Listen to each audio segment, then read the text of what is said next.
anywhere in the world that agriculture is being done and being done successfully, you have the alignment of proper, strong policy with strong support for private sector, good private sector environment and initiative, as well as a clear understanding of the market and the whole marketing aspect. So all of them work together hand in hand.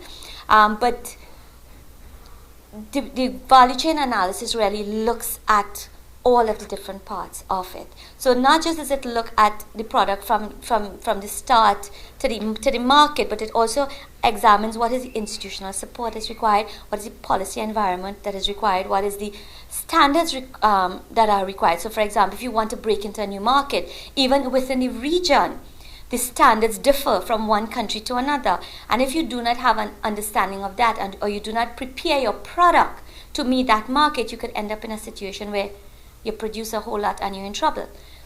Too often though, we tend to look at agriculture and we feel that the solution is just a production issue. And so what you tend to happen is, for at the policy level, you have support for increasing production. But then you have no production planning. You do not have production planning that is linked to market. So you end up in a situation where 1,000 seedlings are given to farmers to produce sweet peppers, as we just found out in St. Vincent. This is a real story. And all the farmers plant them at the same time. And what you have happening is the reaping of the crop coincides with a significant importation of sweet peppers. Who do you think suffer? Not the importers or the country that we're importing from, because the importers have already spent that money and that product is there. It is the farmers who have put in time, effort, money. And very often we have those crops just remaining on the field to rot, because the whole issue of value adding and processing is totally absent. You have to do the robust analysis. So analysis is important, and that is what the center is hoping to bring to the entire thing. And then outside of diversifying within and along the value chain of banana, there is diversifying into other things. And even if we talk fruit and veg, it is whether you remain with fresh production, so you're producing fresh fruit and veg for export, or you are doing frozen, or you are doing further processing. All of these things are decisions that need to be made, but you cannot just pull it out of a hat. You decide where you go as a country based on robust analysis. You need to know what is the market. You need to know who are your competitors. You need to know what are your competitors selling at, what are the prices they're selling at. Understanding the market requires that you understand what is the standards that you need to meet, what is the bureaucratic requirement that you need to meet in order to be able to deliver on that.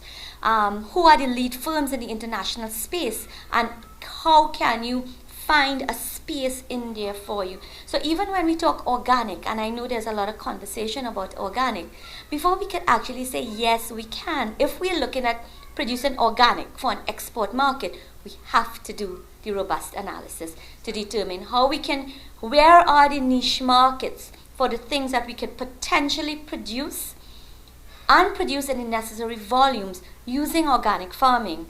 And understand that market, understanding the market. We have to move from being producer-driven alone to being entire chain focus, so that even as we are fixing the challenges that will allow us to produce in a sustainable manner, so that we can impact positively on price and keep it as competitive as we can, we also simultaneously have to be focusing on the other aspect, the market, the consumer, what the consumers, who are the consumers, what they need, what are their price, what are the price they're prepared to pay for the product, how do they want the product packaged.